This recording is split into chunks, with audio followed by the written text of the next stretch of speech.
ये आएगा हमारे यहाँ हवन को सामान। देखो मंदिर है तो बहुत बड़ो हवन होतू है। कुछ के यहाँ कल है गो, कुछ ने आज कराओ, कुछ के यहाँ परसों ही है गो। तो ये हमारे यहाँ समय की थोड़ी परेशानी ही, न टाइम न मिल पाओ जाओ। जैसा हम आज शाम को हमारे यहाँ हवन है, तो जैसा हवन की सामग्री है तो सारा सामान सब हवन को ही आओ है।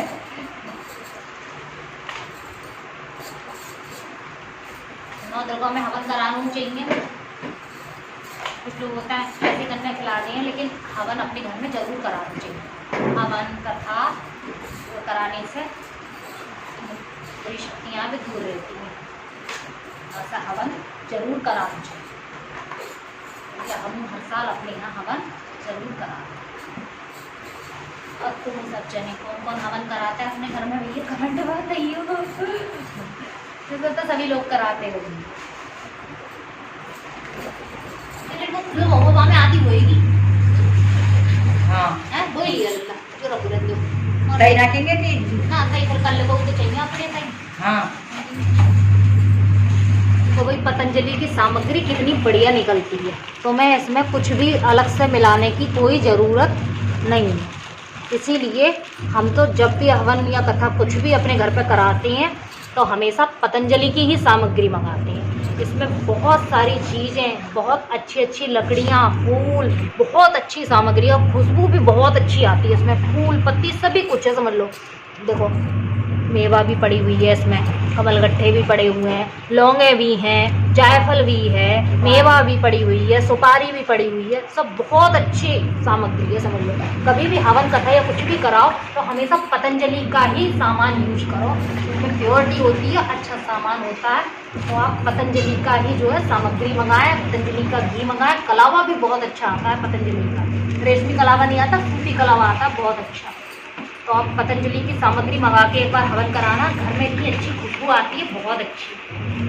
तो हम तो भी पतंजलि का ही मंगाते हैं। तो हम जो गोला भर के यहाँ पे कर ले रहे हैं तैयार। और गोला भर जा है और ले सो फटाफट फटाफट आहुति अपनी डालते रहो, और गोला भरे हुए हों तो उन्हें अपनी चढ़ा दे एक तरह से। पंडित जी को काम करता हो आसाम में बेचारे आते, काटते, तब इन्हें भरते, बांधते। हम ला भैया मैंने गला कर ले तैयार जल्दी से। गोला फूला ले भाई, निबट गए गोला भर के जी करके रख दे हमने तो तैयार। गोला से गिरे कितने अच्छे लग रहा है तैयार है के, हरे हरे पान में लिपटे हुए लाल लाल कलावे से, कितने सुंदर लग रहा है। इतने से ही फूल मिले नौ दुर्गा में, तब फूल नहीं मिलते बिल्कुल, सब तोड़ मरोड़ के ले जाते हैं बालक जल्दी जल्दी सुबह ही उठ के। नए गई फूल मिले ये थोड़े से सदाबहार के, इनसे काम चलाना पड़े वो। और सुबह को जल्दी से उठ के कन्या जमानी पड़ेंगी। बच्चे और मम्मी चले गए पहले और हम और ये अब जा रहे हैं। देखो घड़ी में देखो कितने बज गए, 6 बजने वाले हैं। आज पंडित जी रहे थे बहुत ज़्यादा व्यस्त, उनसे कहा था कि सुबह कर देना हवन, तो बोले भाई सुबह नहीं होगा शाम को ही होगा। तो क्योंकि मैं हूँ बहुत ज़्यादा व्यस्त तो मैं शाम को ही कर सकता हूँ। और देखो दोस्तों 6 बजने वाले हैं, 15 मिनट हैं, 6 बजने वाले हैं। अब हवन होगा, कहीं हम निपटेंगे कहीं रात के 9-10 बजे जाकर, क्योंकि बड़ा हवन होता है, आहुतियाँ लगती हैं, दुर्गा सप्तशती का पाठ होता है। तो आपको दिखाएंगे कि हमारे यहाँ मंदिर पर कैसे हवन होता है, कैसे क्या करते हैं हम लोग। तो बने रहना मेरे इस ब्लॉग में। तो भाई आ गए हम अपने मंदिर पर और करते हैं पूजा की तैयारी। थाली को लगाकर रख देते हैं जिससे बाबा को बिल्कुल भी परेशानी ना हो, क्योंकि वो हैं बहुत ज़्यादा बुजुर्ग और वो जितने दिन जिए उतने दिन हमें तो बहुत अच्छा है भाई। कोई बड़े बूढ़े जो है अपनी आंखों के सामने, जिन्होंने समझ लो हमारी मम्मी पापा, हमारी शादी, हमारे गांव में पता नहीं कितने लोगों की शादी ब्याह कराएं भाई, बहुत ही ज़्यादा बुजुर्ग हैं और हम चाहते हैं कि उनकी उम्र और भी आगे बहुत लंबी हो। तो भाई मैं सारा सामान यहाँ थाली में जो है सजा देती हूँ। पान भी मैंने रख दिए हैं, बतासे भी रख दिए हैं, फूल भी रख दिए हैं और कपूर भी रख दिया है। जो जो सामग्री मतलब पूजा में चाहिए बाबा को वो मैं उन्हें थाली में लगाकर जो है रख देती हूँ, जिससे उन्हें आसानी से सारी चीज़ एक जगह मिल जाए। क्योंकि होता है ना कि पूजा करते हैं तो कि अरे चंदन लेके आओ, रोली लेके आओ, पान लेके आओ, ये नहीं है वो लेके आओ। तो इस वजह से मैं सारा सामान पहले ही थाली में लगा देती हूँ, जिससे बिल्कुल भी परेशानी हम लोगों को पूजा करते समय ना हो। और मेरा बेटा भी मेरे साथ में जो मेरी सहायता कर रहा है कि मम्मी ऐसे ऐसे करो, ये करो, वो करो। तो हम दोनों मिलकर पूजा की थाली सजा रहे हैं। और इधर बाबा भी अपने काम में जो है लग गए हैं। काफ़ी देर से बैठे थे, बोले बच्चों तुम करो तैयारी, तब तक मैं बैठा हूँ यहाँ तख्त पे। तो मम्मी बोली कि अब सारी तैयारी हो गई है, आ जाओ बाबा आप भी अपना काम शुरू करो। तो भी बाबा भी चौक पूर रहे हैं। ये हमने परात में रेता मंगा के डलवा दिया था इसमें, और ये बाबा चौक पूर रहे हैं। चौक पूरने के बाद पूजन होगा। और इधर मेरा भी सारा काम ख़त्म हो चुका है। इधर मैं भी जल्दी जल्दी सोच रही हूँ कि एकदम से हवन जो है स्टार्ट हो, क्योंकि समय काफ़ी लेट हो चुका था, अंधेरा भी हो गया था बहुत ज़्यादा। और लाइट का कुछ ऐसा पता नहीं रहता है गांव में, कभी भी चली जाती है, कभी भी आ जाती है। और शाम के समय तो बहुत ही ज़्यादा परेशान करती है। रोज़ का लाइट का नाटक है, शाम को जाना ही जाना है। लाइट को बहुत देर में आती है, कम से कम 8-9 बजे लाइट आती है। तो हम सोच रहे थे कि जल्दी जल्दी हो जाए हवन, रोशनी में ही हो जाए, वो ही ठीक है, क्योंकि अंधेरे में फिर दिखाई कुछ देता नहीं है। बड़े बूढ़े इंसान है, भाई कैसे क्या करेंगे पता। तो भाई पूजा हो गई है यहाँ पे स्टार्ट। और बाबा जो है हाथ धुला रहे हैं, कुल्ला करा रहे हैं, आचमन करा रहे हैं। सारा कुछ विधि विधान से ही हम लोग जो है हर बार ही हमारी पूजा पाठ होती है। ऐसा नहीं है कि जल्दी जल्दी पूजा करो और बस काम खत्म हो, ऐसा नहीं है। और ना ही ऐसा करना चाहिए, हमेशा विधि विधान के साथ ही पूजा करनी चाहिए, तभी उसका अच्छा फल हमें जो है मिलता है। और अगर आप मन से पूजा करते हो तो आपके विचारों में अपने आप ही शुद्धिकरण आता चला जाता है। गलत रास्ते पर आप चाहकर भी कभी नहीं जाते हैं। तो भाई सारे देवी देवताओं का पूजन जो है वो स्टार्ट हो चुका है। पहले सभी को बुलावा भेजते हैं, फिर उनको बुलाते हैं, उनके हाथ धुलवाते हैं, चरण धुलवाते हैं। इस तरह से पूजन होता है सारा कुछ। और धूप दीप सब हमने मंदिर के अंदर जला रखी थी, क्योंकि यहाँ पे जगह थोड़ी कम रह जाती है ना, तो बैठने की भी परेशानी पड़ती है। तो इस वजह से सारा भोग वगैरह सब अंदर लगा रखा है। तो बाबा कह रहे हैं कि ये सब कुछ कर दिया बच्चों तुमने? मैंने हाँ सब कुछ कर दिया है बाबा, बस आप टेंशन फ्री होकर पूजन कराइए। तो बाबा पूजन करा रहे हैं। बोले चलो बच्चा बहुत अच्छा हुआ, भोग लग जाना चाहिए माता रानी का। और हर जगह वो तो कण कण में है माँ, तो जहाँ भी हम मन से माँ को बुलाते हैं वो हर जगह दौड़ के चली आती हैं। बस जो है उन्हें श्रद्धा भाव से बुलाने वाला इंसान चाहिए। बाबा कहने लगे बेटा मैं तो बहुत दूर हूँ, काफ़ी दूरी में पड़ रहे थे ना थोड़ी सी, तो बोले बेटा तू ही दे दे ये सब चीज़ हाथ में, और फिर मैं पूजन के लिए बोल देता हूँ पूजन करना। तो मैंने ही सारा कुछ चावल वावल जो पान फूल रखे जाते हैं हाथों में, वो सारा कुछ लौंग इलायची वगैरह सुपारी, ये सारा कुछ मैंने जो है हाथों पे रख दिया। और फिर बाबा जो है मंत्र उच्चारण करने लगे और पूजा हम लोगों ने बहुत ही मन से की। हनुमान जी को जनेऊ पहनाने के बाद अब भाई शंकर जी को जनेऊ पहना रहे हैं ये, क्योंकि पूजन में जनेऊ भी आए थे, तो जनेऊ पहना रहे हैं ये शंकर जी को। और ये हमारी माता रानी कितनी सुंदर लग रही है ना। तो भाई सभी देवी देवताओं का पूजन जो है हो गया। अब बारी आती है हवन कराने की। तो लकड़ियाँ लगा दी हैं परात में और ये कपूर रख दिया है बीच में। अब जो है ज्वाला मैया को प्रकट करा जा रहा है और ज्वाला मैया एकदम से प्रकट हो गई हैं। और ये सारी लकड़ियाँ लगा रहे हैं और मैं आराम से बैठी हूँ। अभी तो आराम से बैठी हूँ, लेकिन धीरे धीरे देखना मेरे साथ क्या होगा क्योंकि जगह का जो है बहुत ज़्यादा अभाव है हमारे मंदिर पर। अभी तो बस धीरे धीरे ही जलनी शुरू हुई है अग्नि। जब ये गोले वगैरह रखे जाएंगे ना इसमें, और जब काफ़ी तेज इसकी दहक होगी तो भाई बैठा नहीं जाता, बहुत ज़्यादा चूड़ियाँ तक गर्म हो जाती हैं, इतनी साड़ी वाड़ी सब बहुत ज़्यादा। और ये ग्रिल देख रहे हो ना आप, ये मंदिर वाली, ये तो इतनी गर्म हो जाती है बिना कपड़े के तो खिंचती भी नहीं है, इतना ज़्यादा यहाँ पर सब कुछ गरम गरम हो जाता है। बाबा बहुत पीछे बैठ गए हैं इसी वजह से कि भाई मैं तो पीछे बैठ जाता हूँ क्योंकि लपट आएगी बहुत ज़्यादा तेज। मैंने कहा भाई तुम ही बैठो भाई इधर, मेरे को भी पीछे बैठ गई, मैं भी पीछे बैठी हूँ और मम्मी भी इधर साइड में बैठी हैं और बच्चे बैठे हैं हमारे इधर हट के थोड़ा सा। मैंने बच्चों से पहले ही बोल दिया था, मैंने बेटा थोड़ा दूर बैठना, क्योंकि पिछली बार हम बैठे थे ना तो चटक के जो है लकड़ी वगैरह आ जाती है ना, तो कपड़ों पर चींटे से आ जाते हैं, जल जाती हैं कपड़े। इसीलिए भैया सावधानी हर चीज में बरतनी चाहिए, क्योंकि जहां सावधानी हटी और वहीं दुर्घटना घटी। सही कहा ना मैंने। 5 आहुति घी की लगाने के बाद तब सामग्री की आहुतियाँ लगेंगी। तो ये जो घी की आहुतियाँ लगा रहे हैं, और घी की आहुतियाँ लगाने के बाद ही हम लोग जो है सामग्री चढ़ाना स्टार्ट करेंगे। और देखो भाई बहुत ज़्यादा लपट आ रही है मुंह पे, मेरी साइड को कुछ ज़्यादा ही आ रही है, क्योंकि इधर की हवा चल रही थी बहुत ज़्यादा। शुरू में तो नहीं महसूस होती है, लेकिन जब पूरी तरह से जब जलने लगती है ना लकड़ियाँ, तब तो बहुत ज़्यादा आँच आती है भाई, बहुत ज़्यादा लपटें छूटती हैं समझ लो अग्नि में से।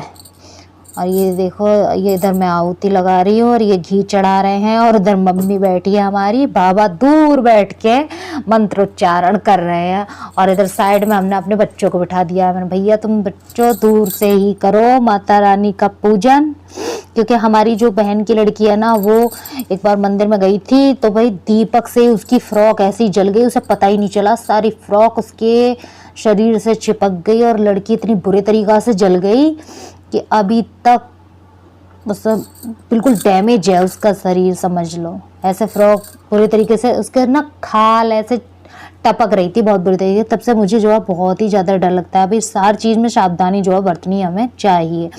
और मैं इनसे भी बोल रही हूँ धीरे धीरे घी को चढ़ाओ सही से, बिल्कुल जलना मत बिल्कुल भी, क्योंकि हाथों में लपट आती है बहुत ज़्यादा। और छोटी सी जगह है, अगर खुली जगह हो वहाँ पर हवन करा जाए तब तो आराम से सब लोग बैठ के चारों तरफ से कर लो। अब यहाँ जगह की बड़ी प्रॉब्लम है, तो इसी वजह से थोड़ी दिक्कत महसूस होती है। मैंने तो कहा था कि घर पे करा लो, फिर मम्मी बोली कि नहीं जब मंदिर पे हुआ है तो मंदिर पे ही करा लो। मैंने कहा चलो भाई, देवी देवता तो हर जगह हैं, जहाँ भी उन्हें मन से बुलाओ सभी जगह हैं, कड़कर में उनका वास है। तो अगर मंदिर पे इच्छा है तो चलो मंदिर पे ही करा लेते हैं हवन। तो हमने फिर मंदिर पे ही हवन जो है करा लिया। हर साल मंदिर पे ही कराते हैं हम हवन, तो इस बार भी मंदिर पे ही कराया। देखो माता रानी की कब तक कैसी क्या इच्छा है भाई, क्योंकि उनकी मर्जी के बिना तो पत्ता भी नहीं हिलता है। जो वो चाहती हैं वही होता है। हम तुम तो क्या है, उनके हाथ की कठपुतली हैं, और उनके ही चाहने से सारा कार्य होता है। अब हवन का जो है उन्होंने चाहा तभी आपकी बार 9वीं को हवन हुआ, वरना हमारा 7वीं को हवन होता है। तो सब कुछ हम तो माता रानी को सौंपते हुए चलते हैं। माँ तू जाने, जो तू कराएगी वही होगा, जैसे नचाएगी वैसे नाचेंगे, जैसे चलाएगी वैसे चलेंगे। काफ़ी देर तक हमारा हवन का कार्यक्रम जो है चलता रहा। ऐसे ही आहुतियाँ हम लोग चढ़ाते रहे, बाबा मंत्रोच्चारण करते रहे, और समय धीरे धीरे बीतता रहा। काफ़ी देर पूजा पाठ होने के बाद में देखो कितनी ज़्यादा अग्नि जो है लपट दे रही है अंदर। माता रानी कितनी खुश लग रही है ना आज, देखो हंसती हुई नज़र आ रही है ना आप लोगों को। भाई मुझे तो मेरी मैया हर समय हंसती हुई नज़र आती है। और ये जो पास में बैठी है ना, ये भी मेरी मैया मुझसे बहुत खुश रहती हैं। सब लोग ये बोलते हैं कि अरे तुमसे ही कितनी खुश कैसे रहती है। मैंने कहा पता नहीं भाई, मेरे पास जादू की झप्पी है, मैं सभी लोगों को जो खुश रखती हूँ। तो मेरे घर में सभी लोग मुझसे बहुत खुश रहते हैं और मैं भी बहुत खुश रहती हूँ। और ये सब कुछ मुझे मेरी माँ से ही मिला है। तो भी जैसा कि मैंने बोला था कि मंदिर का हवन है, और हवन जो है पूरे विधि विधान के साथ में होता है, तो उसमें जो है समय ज़्यादा लगता है।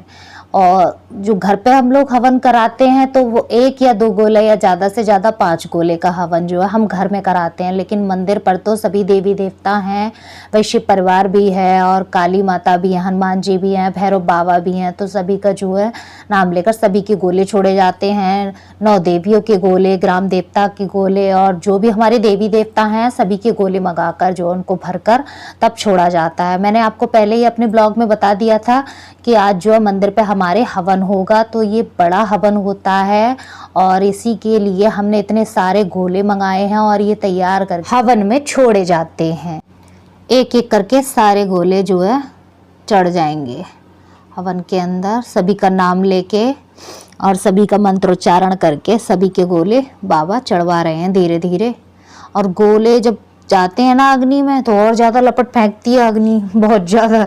अभी तो धीरे धीरे पहले तो ऐसे हो जाएगी बिल्कुल शांत, और फिर उसके बाद दहकेंगे बहुत ज़्यादा। कभी कभी तो चटक भी जाते हैं, ऐसे आवाज़ आती है पटाखे के साथ, पटाख बहुत तेज तो इस वजह से बहुत ही ज़्यादा भैया होशियार होके सारा काम करना पड़ता है। धुआं देखो कितना ज़्यादा उठ रहा है, खांसी भी हो रही थी और गर्मी भी लग रही थी बहुत ज़्यादा। अब सारे गोले चढ़ गए तो देखो धुआं कितना होने लगा। अग्नि एकदम बंद हो गई, क्योंकि सांस बंद हो जाती है ना अग्नि की, तो फिर धुआं घुटने ही लगता है और सारा धुआं एकदम से मंदिर में चला जाता है। मंदिर में बस तुम ये समझ लो कि खड़े होकर तुमसे आरती नहीं होगी, तुम्हारा इतना दम घुटने लगेगा। ये चक्कर रहता है यहाँ पर जगह का। और खुली जगह हो तो आराम से अपने बैठे रहो, ऊपर को धुआं उड़ता रहता है। यहाँ तो सीधा मंदिर में को जाता है धुआं इतना। और मम्मी तो अंदर ही बैठी हैं बिल्कुल। मैंने मम्मी से कहा भी था, मम्मी तुम इधर को साइड में को बैठ जाओ, बोले नहीं हम ठीक बैठे हैं, और अंदर ही जा रहा है सारा धुआं। आप ये कपूर डाल के देखो, जलाने की कोशिश कर रहे हैं, जल तो जाएगा, खैर धीरे धीरे जल जाता है, लेकिन धुआं बहुत घुट जाता है। और आग इतनी लपट पड़ती है ना इनसे, गोलों से बहुत ज़्यादा। देखो जलने लगी हैं धीरे धीरे, और धुआं भी कम हो जाएगा। जब जल जाएंगी तो धुआं अपने आप ही कम हो जाएगा। बस ये है कि जब गोले चढ़े हैं ना, तो इस वजह से इसकी सांस जो है बंद हो गई है अग्नि की, इसी वजह से धुआं जो है ज़्यादा हो रहा है। देखो काफ़ी धुआं हो रहा है, बहुत ज़्यादा। सारा धुआं देखो मम्मी के ऊपर जा रहा है ना, सब मंदिर में चला जाता है अंदर, और अंदर जब बुरी तरीके से जो है घुट जाता है ये धुआं। ये परेशानी होती है यहाँ छोटी जगह की ना, यही दिक्कत होती है। खुली जगह में हो तो आराम से कोई दिक्कत नहीं होती, और कितने भी लोग बैठ जाओ उससे कोई परेशानी नहीं होती है। यहाँ तो बैठने की जगह बहुत ही ज़्यादा कम है, तो बस ऐसे ही अपना काम चला। पूजा के बाद अब भैया बारी आती है रक्षा सूत्र बंधवाने की। तो ये बाबा जो है हमारे रक्षा सूत्र बांध रहे हैं इनके हाथ में, और फिर मेरे भी हाथ में बांधेंगे, मम्मी के भी हाथ में और बच्चों के भी हाथ में। हवन के बाद में रक्षा सूत्र बंधवाना भी जरूरी होता है। अब माता रानी की आरती हो रही है और सभी मिलकर माता रानी की आरती कर रहे हैं। बच्चे भी ताली बजाकर खूब आरती कर रहे हैं, और बाहर की बॉयज़ जो है ज़्यादा नगाड़े वगैरह बज रहे थे, क्योंकि रामलीला आई हुई है। तो वो आरती के बाद अब प्रसाद बांट रहे हैं भाई, नारियल का प्रसाद। अब मुझे तो नारियल का प्रसाद बहुत ही ज़्यादा अच्छा लगता है। नारियल का प्रसाद, केले और कतली, ये सभी कर रहे हैं। बाबा जी भी आ गए थे कहीं से। तो मंदिर पे कभी भी तुम प्रसाद बांटो बहुत ज़्यादा भीड़ लग जाती है, चाहे रात हो चाहे दिन हो, सभी लोग आ जाते हैं मंदिर पे एकदम से। और अच्छा भी बड़ा लगता है, ये लगता है बस यहीं पे रहने लगो। हमारा घर थोड़ा दूर पड़ता है ना, मंदिर से घूम के जाना पड़ता है। सभी बड़े चाव से प्रसाद खा रहे हैं, और इधर भैया ले आए थे हलवा और चने का प्रसाद, तो इन्होंने भी जो है प्रसाद अपना हलवे चने का बांटा। और इधर देखो ज्वाला मैया पूरे अपने विकराल रूप में प्रचंड ज्योति के समान जल रही हैं, और बहुत ही अच्छा लगता है। मंदिर पे सभी लोग इकट्ठे हो जाते हैं, आ जाते हैं सभी लोग, तो बहुत अच्छा लगता है। मंदिर पे आरती करते समय, पूजा करते समय बहुत मन लगता है, क्योंकि रोड पे ही मंदिर है, तो आना जाना सभी का रात भर लगा ही रहता है। ये नहीं है कि हाँ मतलब शांति हो जाए, हर समय लोग आते जाते रहते हैं। अब भैया नवमी का दिन, तो हलवा चना पूड़ी इसी का प्रसाद जो है बट रहा है। और देखो लाइन में लग के सभी लोग प्रसाद ले रहे हैं, कितना अच्छा लगता है ना। प्रसाद ऐसे हाथ बढ़ा के लोग लेते हैं सब, और प्रसाद को हाथ बढ़ा के ही लेना चाहिए। ज़्यादा ये नहीं है कि मतलब प्रसाद जहाँ भी बट रहा हो वहाँ हाथ बढ़ा के जरूर प्रसाद लेना चाहिए। प्रसाद से कभी भी मुंह नहीं चुराना चाहिए, प्रसाद को बढ़ चढ़ के लेना चाहिए। और इधर मैं नारियल का प्रसाद बांट रही हूँ, इधर भैया हलवे का प्रसाद बांट रहे हैं। सभी बच्चे बड़े खुश रहते हैं मंदिर के आसपास, क्योंकि उन्हें अच्छी अच्छी चीज़ें रोज़ खाने को मिलती है। बच्चे क्या है, प्रसाद चाहिए उन्हें, अच्छी अच्छी चीज़ें चाहिए, कभी कभी टॉफ़ी भी बढ़ती है। वही मंदिर पे बच्चे बड़े खुश रहते हैं, आ जाते हैं कहने के लिए अम्मा चल नहीं रही हो पूजा करने, चलो जल्दी से। हम रोज आते हैं अम्मा को बुलाने सुबह शाम। मैंने कहा भाई जे बड़े पुजारी हैं बच्चे, तो मम्मी बोली कि पुजारी नहीं, ये सिर्फ खाने का लालच है इन बच्चों को। पर बच्चे हैं भाई, खाने का लालच तो हो गई। अगर ये बच्चे जो है मन के बड़े सच्चे होते हैं, इसीलिए वो प्रसाद को हाथ बढ़ा कर लेते हैं, 2-2 3-3 बार लेते हैं। जब तक उनका पेट नहीं भरता तब तक लेते ही रहते हैं। भैया कह रहे हैं मेरी भी वीडियो बना दो, तो भैया इनकी भी वीडियो बना रहे हैं। देखो क्या खाया है इन्होंने मुंह में पता नहीं, बना दिया वीडियो इनका भी। और सारा काम जो है ख़त्म हो गया। देखो मैया हमारी कितनी प्यारी लग रही हैं, और ये गणेश जी बैठे हैं, देखो उनके प्यारे लड़ेते, ये हनुमान जी, बहुत ही अच्छा लगता है मंदिर में। ये भैरव बाबा बैठे हैं इधर, और माता रानी हमारी बहुत ही प्यारी जो है लग रही हैं लाल जोड़े में। सारा काम हमारा जो है ख़त्म हो चुका है। प्रसाद भी हमने सबको बांट दिया, सभी लोग आ जा रहे हैं प्रसाद ले लेके। कोई दोबारा तिबारा भी आ रहे हैं। मैंने कहा चलो जो बचा है उसको भी बांट दो, खराब ही हो जाएगा गर्मी में। ये देखो बेचारे कितने बीमार हैं, बेचारे चल चल के आ रहे हैं प्रसाद लेने के लिए। तो वही प्रसाद लेने सभी आते हैं और हम सभी को प्रसाद देते हैं। ऐसा नहीं है जो बचा के रख लें, सारा प्रसाद हम जो है बांट देते हैं। ये देखो अग्नि का प्रचंड रूप, कितनी अच्छी लग रही हैं। किन्हें किन्हें माता रानी के दर्शन हो रहे हैं इस अग्नि में, बताना ज़रूर कमेंट करके। मंदिर पे से जैसे ही हम अपने घर गए तो वहाँ जाकर देखा कि मालिन मलिनिया की शादी हो रही थी और ये बाराती जा रहे हैं। देखो सब हमारे यहाँ ये नवदुर्गों में ही होता है ऐसा। और 9 दिन तक जो टेसू आते हैं, फिर उसके बाद में नवमी को जो है मालिन मलिनिया की शादी होती है और बैंड बाजे के साथ उनकी बारात निकाली जाती है। तो ये उनकी बारात निकल रही है और देखो कितना अच्छा लगता है ना नवदुर्ग। तो वही मैं कलश को जो है अब यहाँ से हटा देती हूँ, क्योंकि हम कन्या को प्रसाद देना है इसका नारियल का बना के। और मैं इसको साफ़ कर लेती हूँ, इसमें चावल चिपक गए हैं, इसको मैं साफ़ करके अलग रख लेती हूँ। और ये चावल जो है मैं ऊपर चिड़ियों को डाल दूँगी, उन्हें वो चुंग लेंगी। और ये लोटे का जल हम आम के पत्तों से पूरे घर में अपने जो है छिड़क देंगे। और ये देखो मेरे कितने अच्छे जौ उगे हैं दोस्तों। देखो हरे ऐसे बिल्कुल सफ़ेद सफ़ेद जौ हैं, इतने प्यारे लग रहे हैं ना, देखने में भी बहुत अच्छे लग रहे हैं। ये छू के देख रही हूँ ना, रुई की तरह लग रहा है बिल्कुल। बहुत अच्छे जौ उगे हैं अब की बार तो मेरे। हर बार चुईया खा जाती थी, लेकिन इस बार चुईयों ने नहीं खाए हैं, चुईयों से बच गए हैं। बहुत सुंदर जौ उगे हैं मेरे अब की बार। जय हो मेरी मातेश्वरी। भैया नारियल फूट गया और ये देखो माता रानी का नारियल फूट के कितना अच्छा पानी निकलता है ना नारियल में से। और पीने में भी इसका पानी जो है बहुत मीठा मीठा लगता है। और जो बुखार चल रहा है ना आजकल के, इसमें भी नारियल पानी जो है बहुत फ़ायदा करता है। प्लेटलेट्स अगर किसी की कम हो जाती हैं तो नारियल पानी से एकदम बढ़ने लगती हैं। आज के दिन भैया कन्या हलवा पूड़ी खाने से बहुत ज़्यादा कतराती हैं, बोले कुछ चटपटा लाओ। मैंने सब्जी भी बनाई, लेकिन फिर भी पता नहीं क्यों बस दो ही पूड़ी खाई बच्चों ने, क्योंकि पेट भर जाते हैं बच्चों के, बहुत ज़्यादा परेशान हो जाते हैं। सबके घर पे जाते हैं खाना खाने के लिए तो सबके यहाँ खाना पड़ता है। तो भाई देखो 7:15 बज गए हैं, देखो घड़ी में टाइम।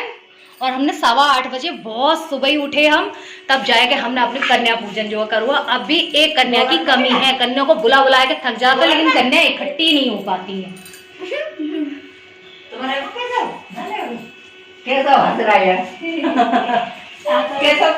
तो भाई अब बारी आई है कन्या रूपी माताएं जो हमारे घर में पधारी हैं उनसे आशीर्वाद लेने की। देखो कितनी छोटी छोटी कंचिकाएं हैं और ज़्यादा बड़ी कन्याओं को नहीं करना चाहिए। 8 से 10 साल तक की कन्याओं का जो पूजन करना चाहिए। और मैं सभी से जो आशीर्वाद ले रही हूँ, सभी बहुत खुशी खुशी मुझे आशीर्वाद दे रही हैं। बोले चाची आप जल्दी जल्दी कामयाब हो और हम अच्छे से नए नारियल और केला दे तो फिर खा लेंगे।